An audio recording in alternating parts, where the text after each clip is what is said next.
Welcome to this edition of the High Strangeness Factor here on the Paranormal UK Radio Network.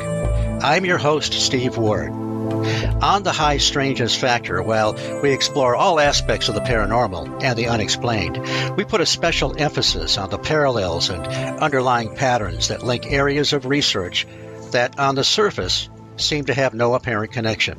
Areas such as UFO encounters, cryptid sightings, and ghostly activity. And we strive to uncover those hidden links.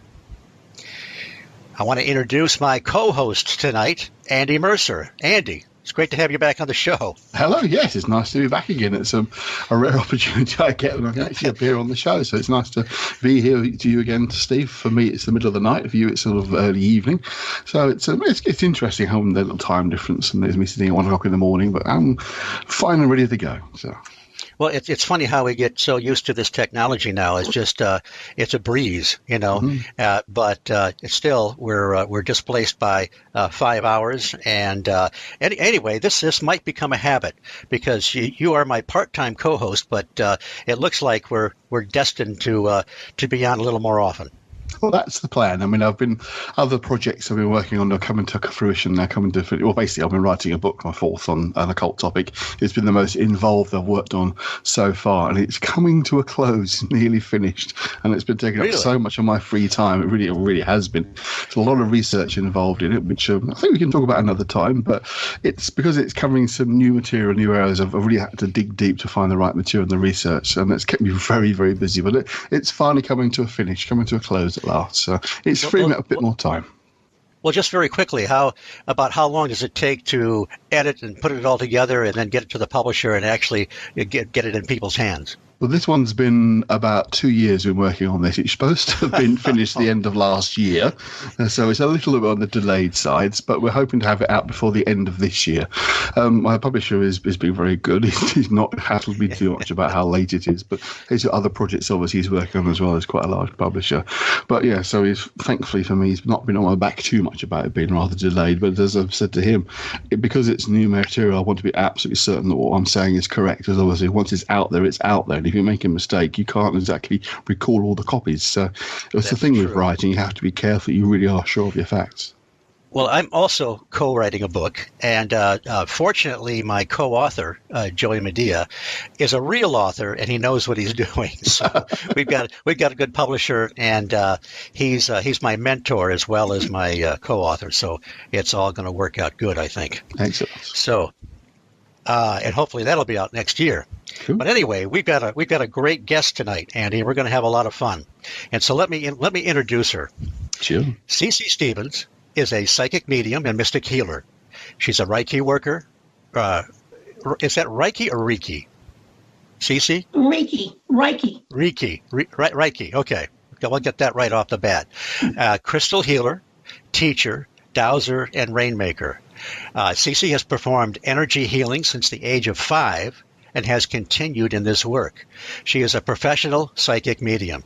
She has established a vast amount of clients worldwide and is known internationally as a professional astrologer, dowser, numerologist, and tarot reader. CeCe is available for workshops all across the United States. She has trained hundreds to uncover their psychic abilities and healing arts, which includes astrology and tarot. She's the author of several books on astrology, cooking, and children's stories, and is also the daughter of Wendell C. Stevens, who is known as the grandfather to ufology. Together, they ran the UFO photo archives, and they published stories and investigated claims together. CeCe, welcome to the High Strangeness Factor. Thank you. After all that, I hope I can live up to my name now. Well, I don't know. It sounds pretty good to me, but Yeah. it leaves us with a lot of questions because I don't know what all this. I mean, I'm a little bit familiar with the Reiki, and the by the way, let me just start right out. I've been interested in dowsing, Mhm. and are you familiar at all with the works of was it T.C. Lethbridge, the famous British dowser, by any chance? You may not have heard of him. I don't. Okay. No, I'll be honest. No, rather than trying to BS Well, you. what do you use when you're dowsing? We'll get into your background a little bit more and how you got started, but I've always been curious about dowsing. And what kind of, do you use a pendulum? Do you use the L rods, the Y rods? How do you dowse? Yes, I do. All of them, huh? I'm sorry. It's here's the way I look at dowsing and how I teach dowsing. We all have that magnetic energy in us, that putting that energy out there. And you use what you're going to be the most comfortable with. I can use a pendulum, hold it steady in my hand, and it flies all over the place. I use an L rod. I make L rods. And to find out how accurate my L rod, I make them out of copper, and I have a sleeve on them so they flow freely in the hand. And so I took mine one time and I went into a hardware store that I wasn't familiar with. And I put in there, I wanted to find the copper tubing. Where was it? So I took my L rod and it went this way, that way. I followed it. And then it pulled down and I took a look and there was a spool of copper in front of me. So I thought, okay, I made a good L rod. It works.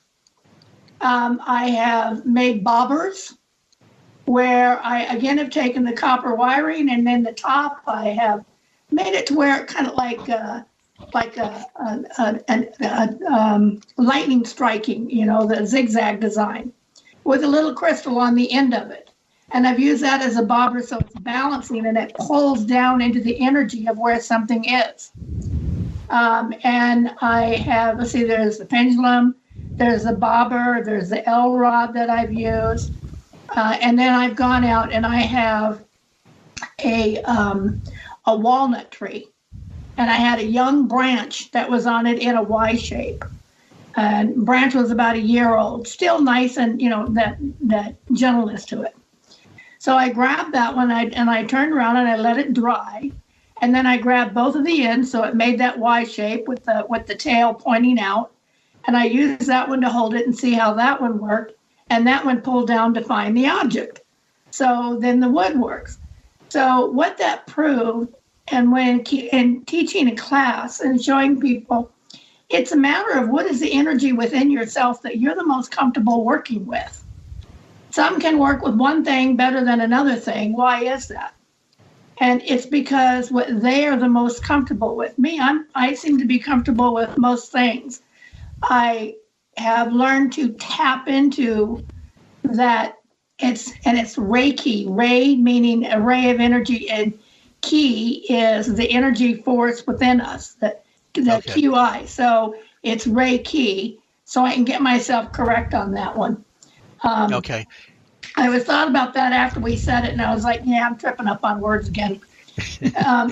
Well, Lethbridge was really interesting because we won't get too much into it, but he had a system where he would have the pendulum, but he could move it up and down the line or whatever you want to call it, and he had it marked off in inches. And depending on what he would call it, the rate, whatever inch it was at, if it would respond, it could respond to different types of materials. He could determine what was buried under the ground simply by where in the line that the pendulum responded to, whether it was iron or whatever. Do you find that also? Yes. The strings that you pull in can tell you what you're dealing with and also how deep something is.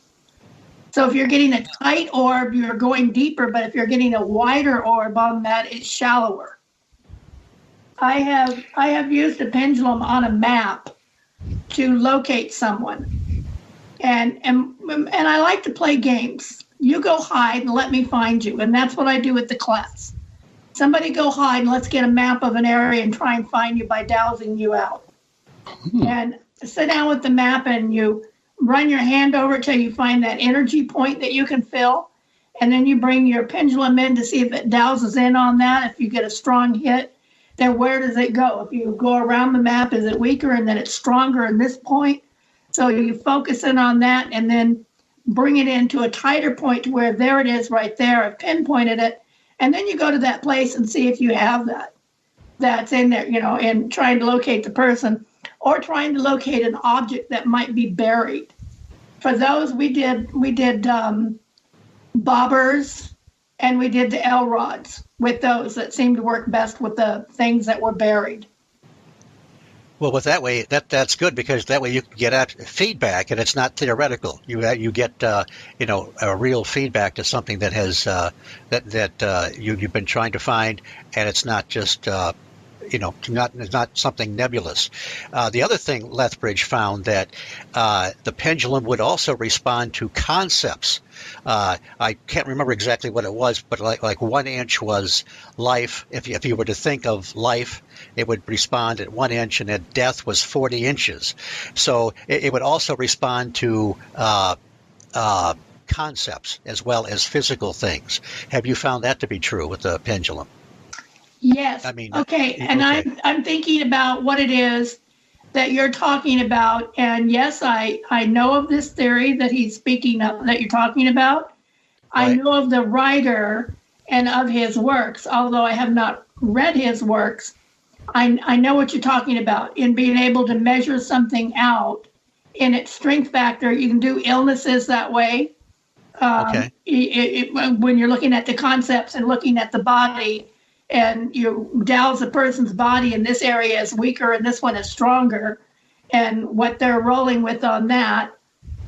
Is that the same? Are we on the same page? Or yes. I mean, he just that he could. It were just different. It wasn't just merely physical things in the ground or what have you. He could. It would actually respond to his thinking about certain concepts, and was consistent. So, and I suppose you could. Can you determine pregnancy, whether it's going to be a boy or a girl? Yes, clockwise is a girl and counterclockwise is a boy, if I have that correct. Okay. Now, when you said that I started a course, which I haven't finished, but one of the famous remote viewers named Paul oh, come on. I've just lost his name. But one of the famous military remote viewers has developed a dowsing course with a pendulum. And he believes, like remote viewers believe that they hypothesize this matrix, and that when you're remote viewing, you're just tapping into whatever you want to call it, the Akashic records or the matrix or whatever. Everything's already known, but your hand is responding to that when you're doing your drawing or whatever. Well, he believes, he said that with a pendulum, that you're actually moving the pendulum, but subconsciously. But it sounds like, I've talked to other people that have used Y rods and so forth, and they said no. They feel like there's a force, like an outside force, that's moving the object. How does it feel to you? Is it, when you said that you grabbed the Y rod that time and it pushed down, it wasn't you doing it subconsciously? It doesn't sound like. No. I have seen people that have done dowsing and they're spinning their pendulum around. And I'm like, how do you know what you're getting if you're spinning it? How do you know if something's accurate or not if you're forcing it? Here is my 15-second synopsis. Einstein, past, present, future. I believe things are all destined when you come in. So as we started this conversation, it was the future, but in fact, it's the past, because we're already doing this, and everything that's come out of my mouth or your mouth has already been predetermined what it was going to say. So actuality, that's already in the past. So if you're doing remote viewing, you've already been there. You're just reliving it. You follow? Okay. Yes. So the past, the present, and the future is the now. In remote, I do remote viewing. And when I do remote, I go out and I say, I am the object. Where am I? If I'm looking for something, tell me what it is and I'll visualize it. And I lost a ring or what have you. Okay, I am the ring, and this is where I am sitting, and this is where I'm at, this is where I fell. Then the person will go there and it'll be there. And, well, how did you see that? Well, it was because of I'm just becoming that object, and we can become anything, anywhere. It's because we've been programmed to believe you cannot do this. But anybody, me, you, Andy, can do any of this if the mind is open enough to accept the impossible. Because the impossible is possible. If I do a reading for you and I'm reading in your past it happened, but I read into your future, this is what's coming up for you, and all of it transpires, how is it I was able to look in your future when I stepped into your future and saw that? It just further, to me, says that all we are is a portal in time. And we're popping time, whether we're doing dowsing or we're doing tarot or astrology or whatever we're doing. We're just popping into that time and bringing it back so we can relay what we experienced.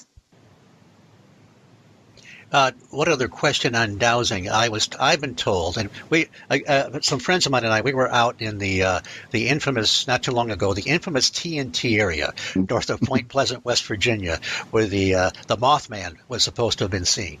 Well, we were out there. There's these old concrete igloos where they used to store munitions during World War II. Now it's a wildlife area. It's the McClintock Wildlife Area, but people get all kinds of people see shadow people out there and have all kinds of experiences. So we were out there with L rods and so forth, and I was always told that if you're looking for a negative or affirmative answer, a yes or no, that what you do is you sort of calibrate the rods first. In other words, if you're holding Y rods, you focus on affirmative, and see what happens to them for you personally. Does that make sense?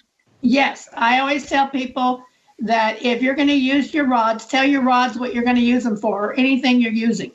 I'm looking for gold, then that's what it's going to do. I'm looking for a person, that's what it's going to do. I'm looking for the paranormal, that's what it's going to do. And focus it on that. If you want it to be yes, no, then focus it in on that. Whatever you're directing your tool to do, that tool is a part of you. It's you coming out in the tool. Does that make sense? Yes. Yeah. Andy, have you ever messed around with, I shouldn't say messed around, have you ever tried to utilize any kind of form of dowsing rods? I'm not saying, I didn't want to suggest this is not a serious business. Let me just say one thing. Quite a few years ago, a friend of mine that I had no clue was into any of this, and I wasn't really into this aspect of the paranormal. This is decades ago.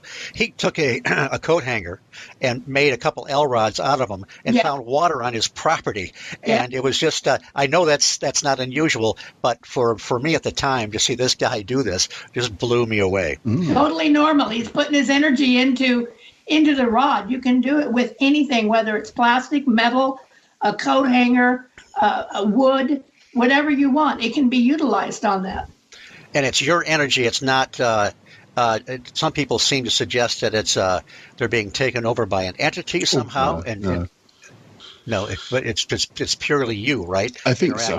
I think so. Okay. So I think you're connecting with something that's already around you. I mean, we've obviously very briefly mentioned the idea of chi, where sort of Reiki comes into that kind of ki, the chi energy that's kind of all around us. I mean, it sounds a bit like Star Wars, but it's that kind of idea that I think you tap in and connect with that. You're part of it anyway, because we all are energy, and fundamentally the universe is just energy. Matter is just condensed energy. So, of course, you can tap into those kind of streams and flows of energy and find things. I've done a little bit of experimentation with things like dowsing, more kind of crystal sort of movement on things like ghost investigations, more in those kind of areas. And I found, again, that you get responses that you can say, well, okay, it's swinging in one direction to one answer and it swings a different direction to a no answer. And you say, well, that's just you doing it. Well, it could be just you doing it. But again, there's an influence that's working with you. You're working with with the energy that's there. So I think it's a lot to do with our body movement, but it is still something that we're connecting with. I feel anyway, from my experiences. Totally agree with you. CeCe, you got started doing this or being recognizing you were sensitive when you were about 5 years old. What was around 3 to 5 years old, when we were, I believe in South or North Carolina, I'm not sure which it was, sitting out on the porch, and there was an old woman in a rocking chair, and I'd go sit in her lap and talk to her, and she would rock, and she became a comfort for me.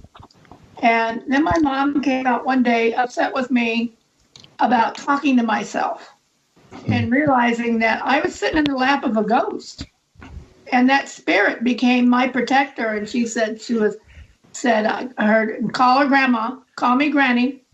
If you ever need anything, you just call on me and I'll be there. And I have to tell you, all through my teens, anything frightening, I'd call on her. And sure enough, she'd manifest for me right there on the spot and say, it's okay, I'm right here. And then I could go to sleep knowing she had my back. When we went to the Orient and in Taiwan, I loved hanging out at the temples. And I was about 7, 8 years old at that time. And the monks that were out there taught me about Reiki, about tapping into the energy in the body, about recognizing the things within yourself that you have, of what you can accept and what you can work with. And that's where I learned about being able to work with the energy levels.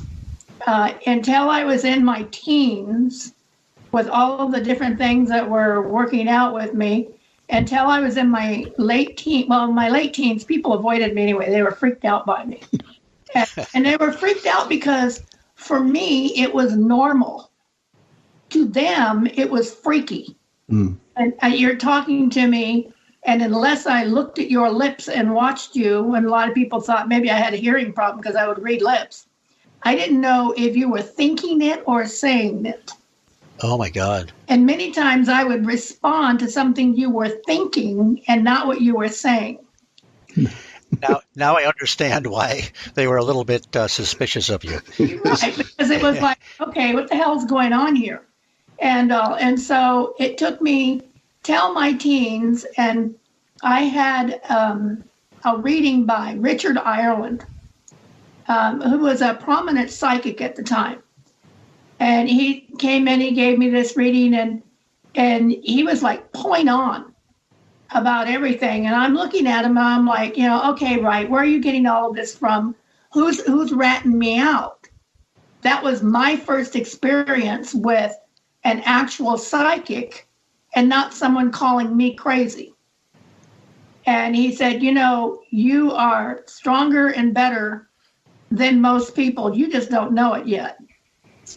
And he said, you'll figure it out. And then, that was kind of where the reading was at. And I'm like, okay. And then I went in, and I was in Dallas, and I had someone do my astrology chart.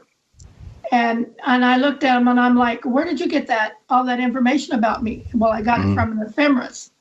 Well, how do you know all these things? So they told me, and I picked up my first astrology book. It was No Till. I read 12 series and taught myself. And I started grabbing every book I could to understand the subject. And that's what took me to the astrology, the numerology, the tarot. Each one went into another thing to learn. And Reiki. When I work on somebody, I can create a ball of energy and give you that energy. And people that have worked with me are like, I'm really feeling this. Of course you are. I'm giving this to you.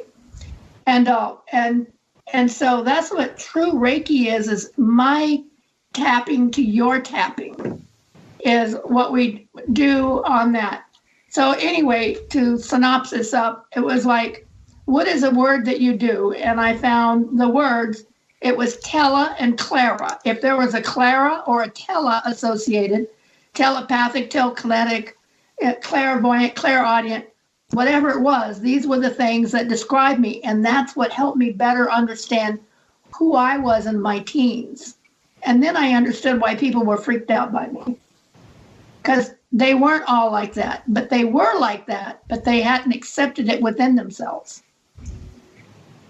I can relate to a lot of what you're saying there. Certainly when I was younger, I didn't know anybody who had any interest in anything along these lines, and a lot of the times on my own or in libraries trying to read up on the odd experiences I was having. I mean, I didn't necessarily pick up people's thoughts the way you were, CeCe, but certainly aware of energies and feelings around me. And when someone was in a mood, but without even looking at them, sensing it as soon as you came into the room, without even seeing anyone who was in there, feeling what was going on, and often going to places and seeing a room, for example, like on holiday as a kid, and I'd go to like a castle or an old mansion house, the room would look one way. I'd close my eyes and see the same room but looking different to what it looked with my eyes open. And somehow knowing that, well, one of these is real and the other one's not, but I'm not sure which one's which, because they both seem to me as a kid to be real. I kind of discovered that I was able to sense what was happening or had happened in places long ago. So it was more of a kind of connection mentally with the environment around me. So, but I was having those kind of experiences, and the same as you, people, I didn't talk about it because you mentioned to anybody, I think you're a bit really weird. So I kind of kept quiet about it. So I can certainly relate to what you're saying, definitely. Exactly. And then when you came across someone that understood it and got it, they were like, they're my brother. Yeah, absolutely. They're my sister. I don't care anything about them. They get it. Yeah, and that's okay. Absolutely. I'll accept all of their weirdness because they get it. They're not going to judge me. They understand me. Absolutely. And then you feel that kinship in there. So, yes, didn't have a lot of friends growing up, but the ones that I did have become lifelong friends. They're weird. The part of the club in a way, aren't they? Yeah, I mean, I don't have much contact of any of the people I grew up with because none of them understood any of this and just thought it was a bit strange. So for me, it's been a kind of one of the things I think that's helped a lot of people, particularly sort of a bit younger than us, perhaps, is this thing, the internet, the people that can connect with each other, that have these experiences now, that they can find people who are like-minded and have these experiences and talk to them. I mean, I wish I had the internet when I was growing up for many reasons, of course, but certainly for that kind of ability to connect with other people with these kinds of experiences and feelings. Absolutely. Now I have a question, Andy. Do you have children? Me? No, I don't. No. Okay. I have my daughter, and when I had my daughter and she was growing up, my first thing to do was to sit down and tell her, because my parents didn't agree with me. I will say that about as open-minded as Dad was about UFOs. He flat out thought I was off my nut. My mother as well was scared of me. And it's like, okay, my sisters, yeah, we're going to keep you over on the other side of the room and please don't get around with children. And it's like, okay, maybe I am Carrie. I don't know. But when I had my daughter and I raised her, I told her, no matter what you experience in life, keep an open mind. Yes. Maybe it'll seem normal, maybe it won't. But if you start experiencing strange things, do not share it. Because people will judge you. Yes. You have to learn your experience on your own. Start reading everything or come talk to me. Would you say you had the same thing, Andy? And if you had kids, you would probably be the same way with them? Oh, absolutely. It would be a case of, talk to me about any of these experiences you might think are strange or having, because I probably understand what you're talking about more than anybody else is going to. But it's a little easier perhaps over here, because I know that obviously America tends to be much more a closer link to the church, and sometimes church can be a little bit against all this kind of stuff, whereas here we tend to be a bit more secular, so that wouldn't be so much of a problem, but you just be pointed at as being the freaky one. That would be the more effect. No one would be kind of worrying about your soul, but you just be thought as a bit of an oddball. But yeah, I mean, absolutely, I don't have children, but certainly family members, one or two that have had odd experiences in the past, they've talked to me because they know I have an interest, and I'm now going to listen to them, and I'm not going to think they're crazy. So yeah, it does happen as well, even outside of my immediate family, if you like. All right. Well, I really don't have either of your abilities, that sensing or anything like that. However, I was considered pretty strange when I was young, and I think I pegged the weird meter without it. So I had my group of friends, though. We had our obligatory UFO club. I was always been attracted to the strange and unusual, but. Yes, I do kind of envy you guys a little bit because, I guess there have been a few times. I mean, we all get intuition sometimes, but mine seems to be amped down quite a bit. Well, I'd Okay, say that I'm going to interject something here, and I think Andy will agree with me on this one. Is it a blessing or is it a curse? Well, I don't know. I'm the kind of person that wants to know things, and if I could, I even experimented with remote viewing a little bit. But if I could really know things and find things that you can't know under normal circumstances, I think that's what I would want. Now, I know that people, sometimes people that are very sensitive get in a room full of people, and it's like it's crazy. I mean, they're picking up emotions and all kinds of stuff.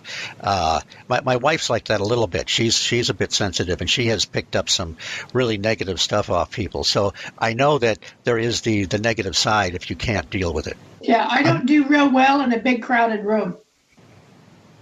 I can understand that. It can give you headaches, absolutely. Yes, I get a headache. You know what? My first gym show that I went to, the gym show in Tucson, and they have the gems loose on the tables. Diamonds, emeralds, rubies, sapphires, all of them lying loose on paper plates to pick through and decide what you want to get. And the first one that I went to, I went in there and I lasted about 10 minutes.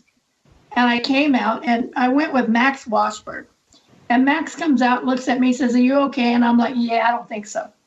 And he goes, "What's the matter?" And I said, "Well, number one, I don't think I've ever been around so many gems in one spot.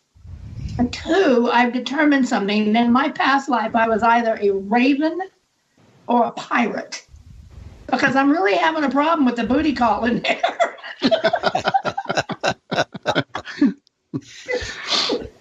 And now I look at them and I see these are just rocks that have been cut and broke down, and that's it.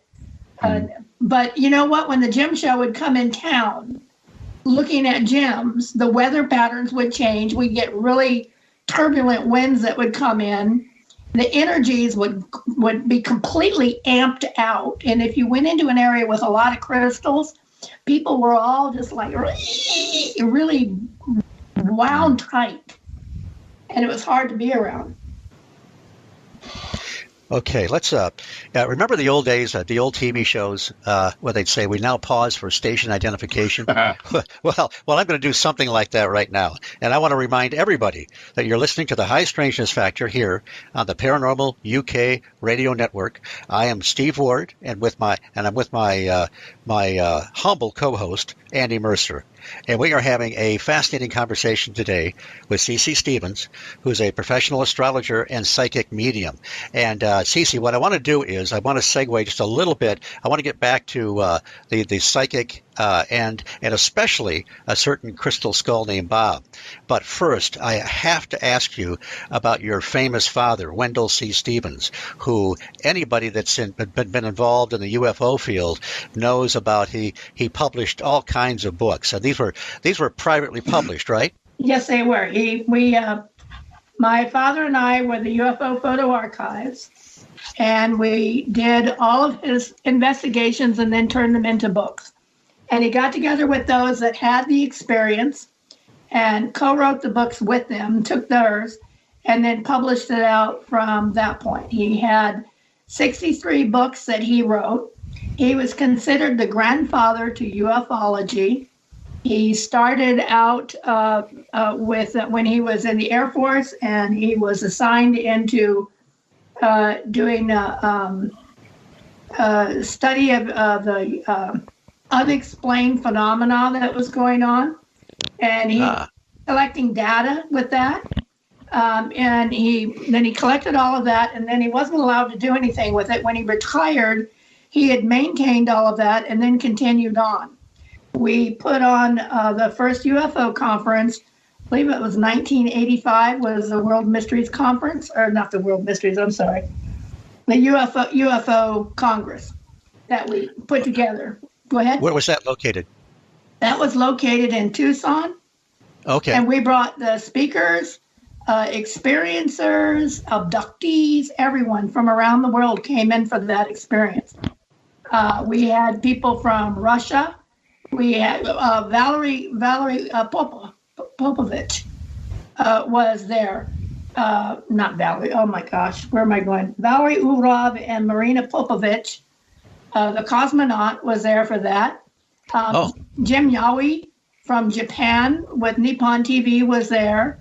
And then we had AJ Gavier from South America was there. Oh, we had some funny stories with him.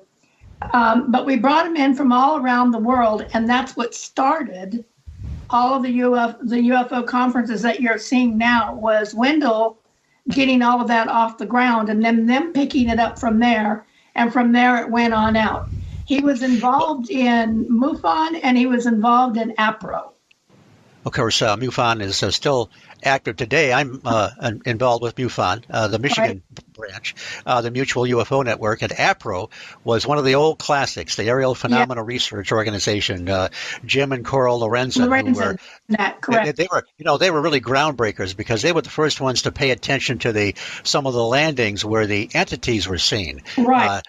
NICAP, Kehoe's organization, kind of didn't want to talk about that so much because I think they thought they would lose some credibility. Right. But I know that we talked a little bit off the air. I know that your dad, a lot of those books are very controversial. A lot of them deal with the so-called contactees that would talk about the beautiful space brothers and the long-haired Venusians and so forth.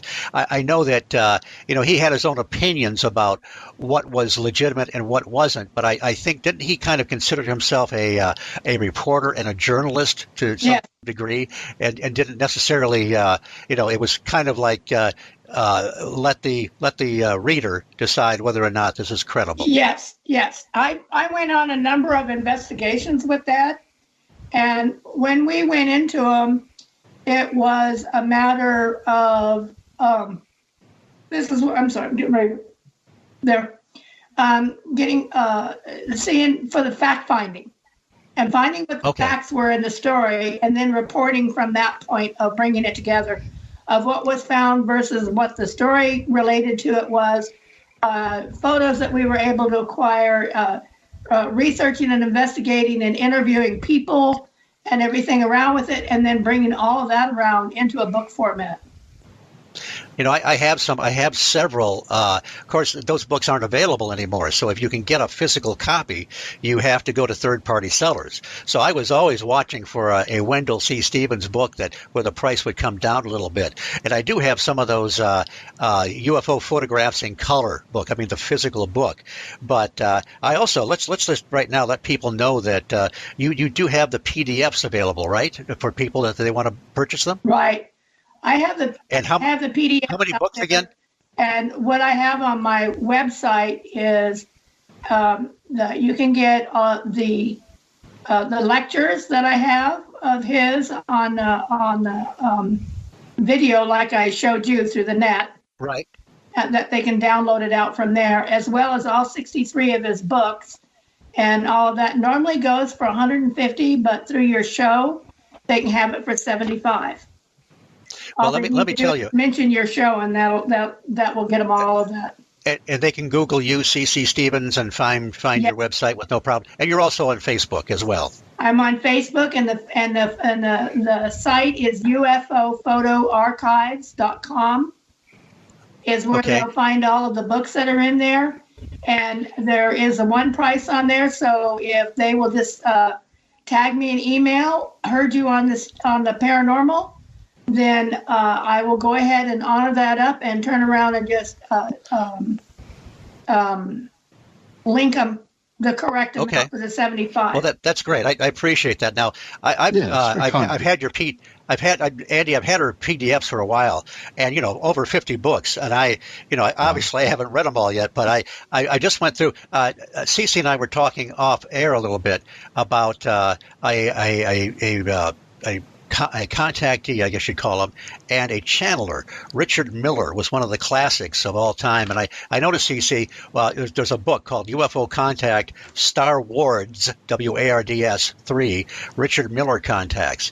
And I just the last thing I want to talk about with your dad, it seemed like he believed that some of the channelers, which Richard Miller was, that some of them may be legitimate because of the information that came through.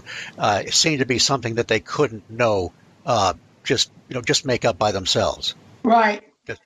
Dad was really fascinated with that because of that paranormal step. It was taking it to the next level of being able to tap into otherworldly beings. Okay. And that's an area that I know a lot of, there's a lot of controversy on channeling, and some is probably fraudulent. Some is probably coming out of the just the person's unconscious mind. But there are patterns. If you look at there are similar entities, the same names show up over different generations, and it's just a really fascinating area. Anyway, I recommend these books. It's just a part of UFO history. And boy, if you can if you can afford to get these PDFs, especially at this great price, I just love it. I just love going through them. So anyway. Now to get back to the other stuff, I was really looking forward to talking about I wish I could have met your dad, and it was great to hear at least hear his voice and being interviewed and so forth. But oh, by the way, before we get to the crystal skull, what was it like growing up with your dad? You were the psychic kid, and your dad was writing the UFO books. What a quirky family. Yes. Interesting family. UFO stuff, but he was, it's funny. After Dad died, I found out more about him than when he was alive. And when he was alive, he would always rib me about the astrology or the paranormal and all of that crap, and none of it's true, and you're just trying to get attention and things like that, And so it was like I was getting slammed for it. And then after he died, and some of his stuff, some people gave me here, thought you might be interested in this. I'm like, who the hell was this person? They studied astrology. They studied tarot and numerology. These were all the things that I was doing already. And now they're coming back and I'm finding out that he was as much involved in them. So I, don't know. I'll be darned. Yeah, that was a shocker. Well, they're great books, and if you get the PDFs, and if you can dig up a used copy once in a while to have in your hands, that's also great to have too. Well, but now, go ahead. The videos that I sent you of his lectures, in that pods, they're getting those lectures as well. Okay. So excellent. It's like having him come in and giving you a talk on a lot of these subjects already. It's a great piece of UFO history, regardless of where your perspective is on the phenomena. It's just it's really fascinating. Mm-hmm. One thing, I actually, CeCe, did have a meeting with a crystal skull once, and this crystal skull's name was Max. A lady named Joanne Parks has this crystal skull. I was looking at her website, and I think she agrees with some of the things that you've written about your crystal skull, which is named Bob. Is that correct? Correct. Okay. Anyway, I think it was a 15-minute session with Max, and while other people were seeing things and images and having things happen, Max didn't say much to me. But it was an interesting experience anyway. But anyway, first off, how do we know his name is Bob? Is that just not something you named him, or did he tell you his name? And the reason I asked that is because Joanne said that she had named her crystal skull a particular name, and one time she got this very powerful message in her mind, said, "No, my name is Max."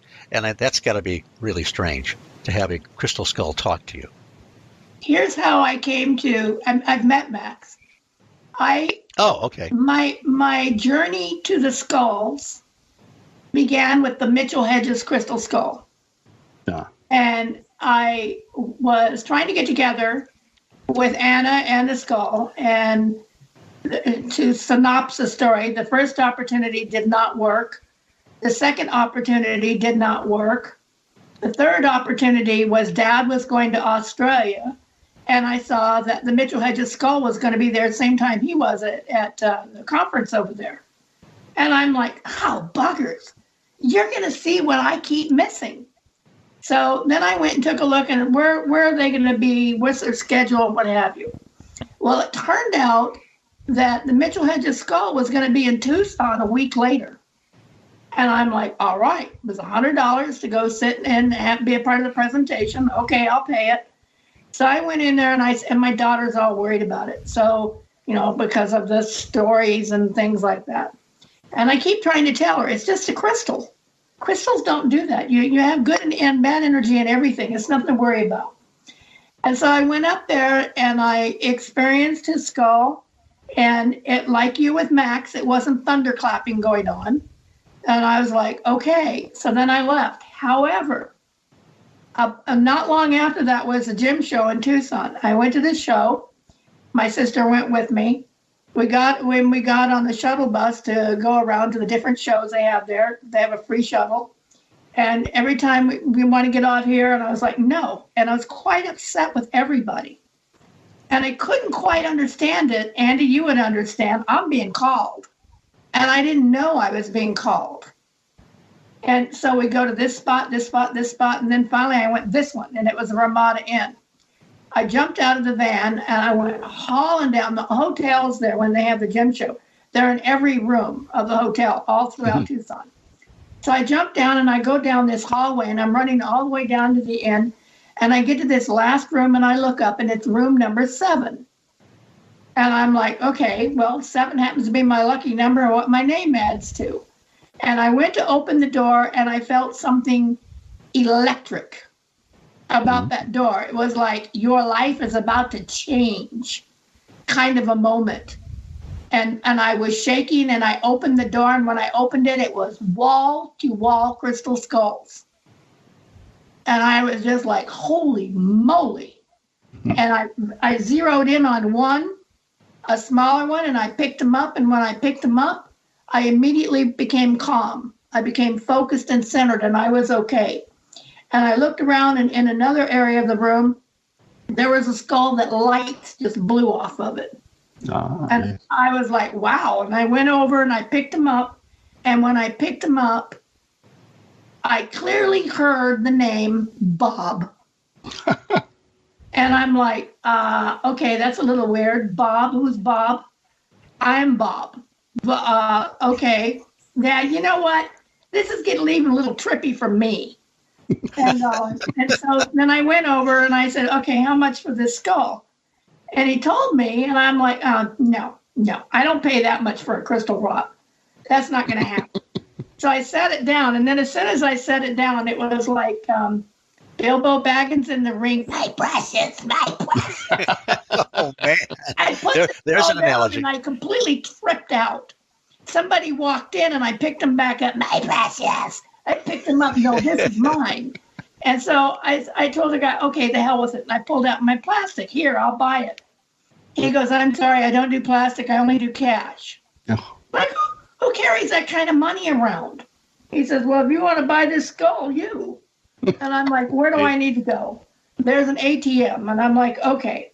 So then I'm like, well, how do I know I can trust you with my skull? He's like, are you kidding me? I'm not going to let anything happen to it. But how do I know? You could go sell it to somebody and then tell me, oh, there, it's one of those. It's not. It's this one. So we went through this back and forth. Finally, I go get the ATM. I pull the cash. Well, you know how you put fraud protection on it so you can't go over a certain amount? Yeah. Yeah.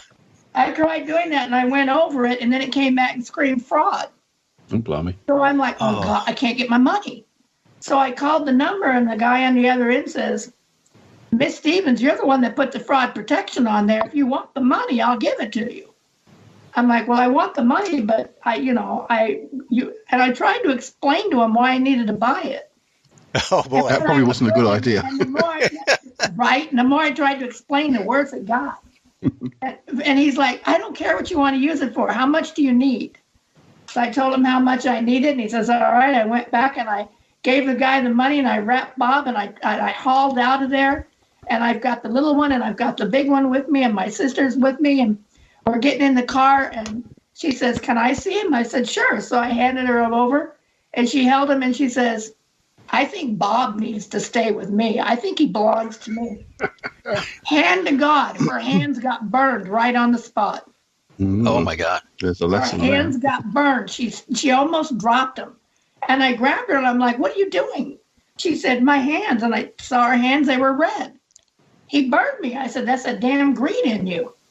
And so I took Bob back, And I sat down and I talked to him, and I was talking to my husband. I'm like, what is this Bob?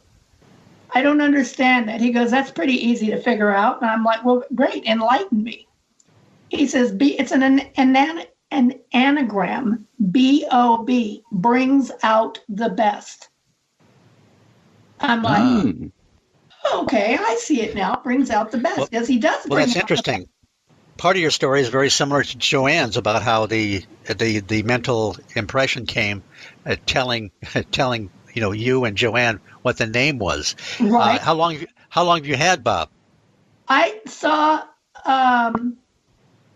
since 2008. I saw the Mitchell Hedges skull in 2008 earlier. I bought Bob in 2008. And then after I got Bob, I had visions that I needed to have a conference. And so I put together the World Mysteries Conference, 999 Crystal Cults Conference.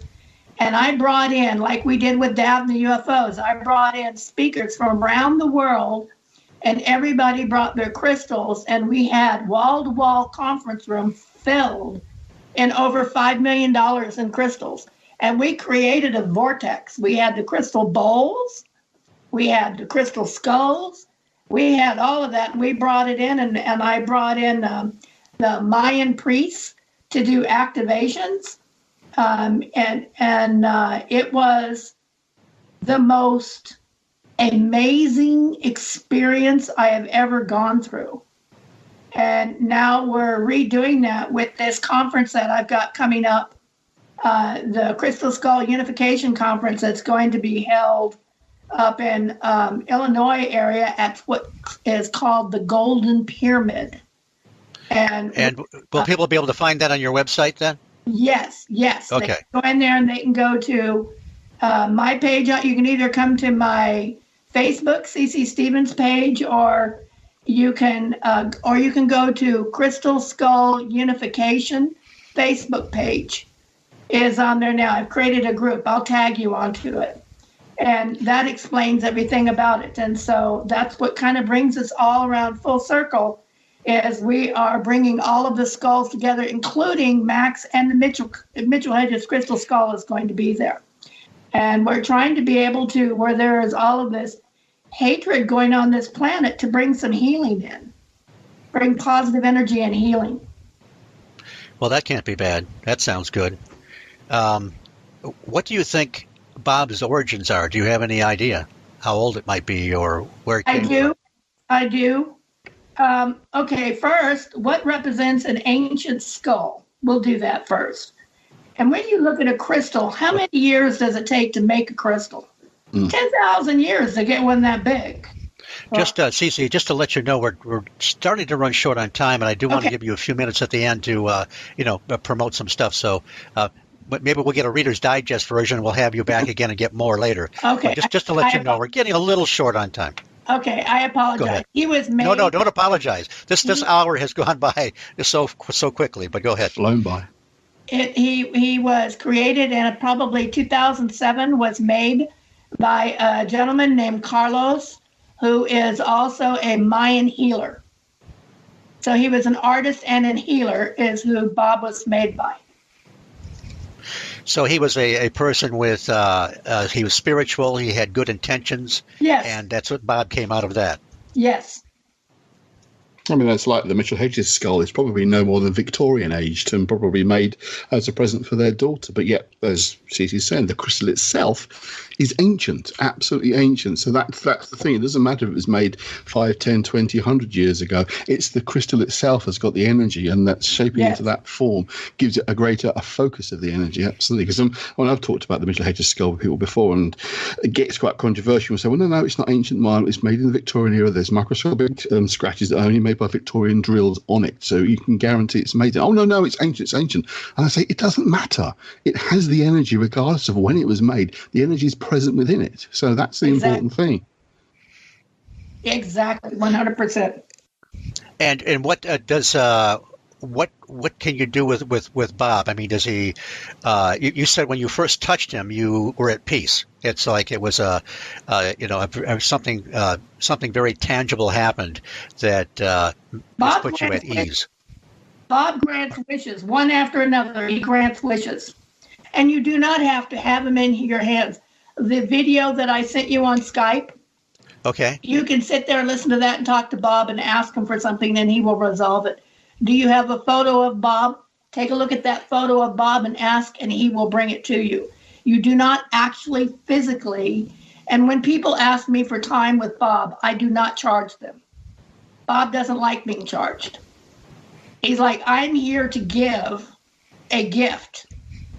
So to take monetary is like it's bastardizing them. That's me. Okay, well that's and again, when's was it September? Your event is coming up. Okay. Yeah. And what's it called again? It's called the Crystal Skull Unification Conference. And it's in Illinois. Yes, at the Golden Pyramid. Okay, that's actually I'm in Michigan. That's actually within striking distance. Oh, okay. So that might be a lot of fun. If you're in Michigan, it's right up there next to Lake Michigan. Do you know where the Golden Pyramid is up there? I actually don't, but it's northern Illinois, right? So that's not. Yes, go look up the Golden Pyramid. It's probably within 20 miles of you. Well, I'm in South Central Michigan, and it would be a lot of fun to actually meet you, CeCe, in person. That would be something to look forward to. Beautiful. And also, we already talked about the PDF of all the UFO books. You have other books out too on children's books on Is it on astrology as well? I've done some astrology books that I've done. Should we people go to Amazon and look your name up to check out your books? Yep, you can go to Amazon. I have some cookbooks that I've done. I'm a chef as well. And you give classes? I'm doing classes, and you can take the class here, or you can. We do it over the internet as well, and that's spiritschools.com. Okay, and I think we still got a couple minutes here, Andy. Anything else you want to add before we do the closeout? Yes, nice. Let me correct that. It's spiritclasses.com. I apologize. Okay. Go ahead, Andy. Well, anyway. You've got a couple of websites. It's definitely worth to go and check out CeCe on Amazon. Check out her websites. Check out those my favorite the Wendell C. Stevens books. And anyway, we're going to have you back because as usual we just barely scratched the surface.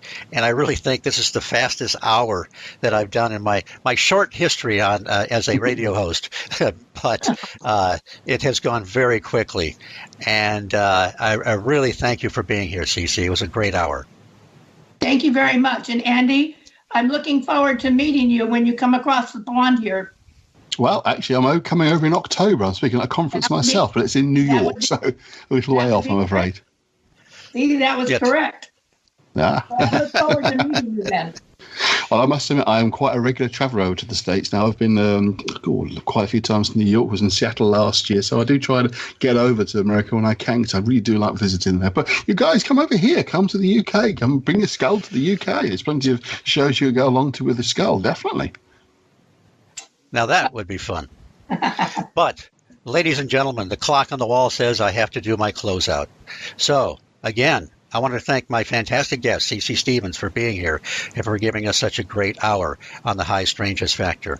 And Andy, thanks for being my sidekick on this particular show, and I'm looking forward to the next time we can do the same thing again. Indeed.